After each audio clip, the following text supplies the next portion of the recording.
than the last and supreme development, at least on our planet, and as far as we know, the highest manifestation of animality. But as every development necessarily implies a negation, that of its base or point of departure, humanity is at the same time and essentially the deliberate and gradual negation of the animal element in man. And it is precisely this negation, as rational as it is natural, and rational only because natural, at once historical and logical, as inevitable as the development and realization of all the natural laws in the world, that constitutes and creates the ideal, the world of intellectual and moral convictions, ideas. Yes, our first ancestors, our Adams and our Eves, were, if not gorillas, very near relatives of gorillas, omnivorous, intelligent, and ferocious beasts, endowed in a higher degree than the animals of other species with two precious faculties, the power to think and the desire to rebel. These faculties, combining their progressive action in history, represent the essential factor, the negative power in the positive development of human animality, and create consequently all that constitutes humanity in man. The Bible, which is a very interesting and here and there very profound book, when considered as one of the oldest surviving manifestations of human wisdom and fancy, expresses this truth very naively in its myth of original sin. Jehovah, who of all the good gods adored by men was certainly the most jealous, the most vain, the most ferocious, the most unjust, the most bloodthirsty, the most despotic, and the most hostile to human dignity and liberty, Jehovah had just created Adam and Eve to satisfy we know not what caprice, no doubt to while away his time, which must weigh heavy on his hands in his eternal egoistic solitude, or that he might have some new slaves. He generously placed at their disposal the whole earth, with all its fruits and animals, and set but a single limit to this complete enjoyment. He expressly forbade them from touching the fruit of the tree of knowledge.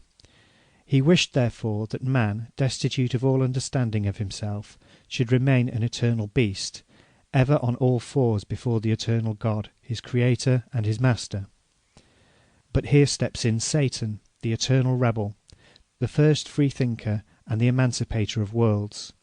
He makes man ashamed of his bestial ignorance and obedience. He emancipates him, stamps upon his brow the seal of liberty and humanity, in urging him to disobey and eat of the fruit of knowledge. We know what followed.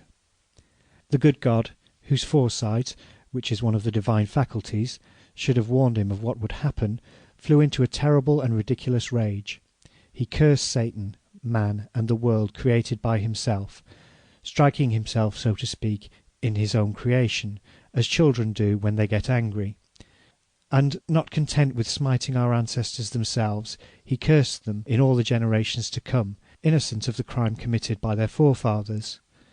Our Catholic and Protestant theologians look upon that as very profound and very just, precisely because it is monstrously iniquitous and absurd. Then, remembering that he was not only a God of vengeance and wrath, but also a God of love, after having tormented the existence of a few milliards of poor human beings and condemned them to an eternal hell, he took pity on the rest, and to save them and reconcile his eternal and divine love with his eternal and divine anger, always greedy for victims and blood, he sent into the world as an expiatory victim his only Son, that he might be killed by men. That is called the mystery of the redemption, the basis of all the Christian religions. Still, if the divine Saviour had saved the human world, but no. In the paradise promised by Christ, as we know, such being the formal announcement, the elect will number very few. The rest, the immense majority of the generations present and to come, will burn eternally in hell.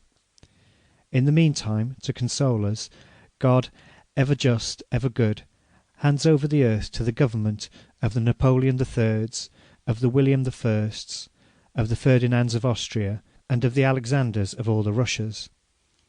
Such are the absurd tales that are told, and the monstrous doctrines that are taught in the full light of the 19th century in all the public schools of Europe, at the express command of the government. They call this civilizing the people. Is it not plain that all these governments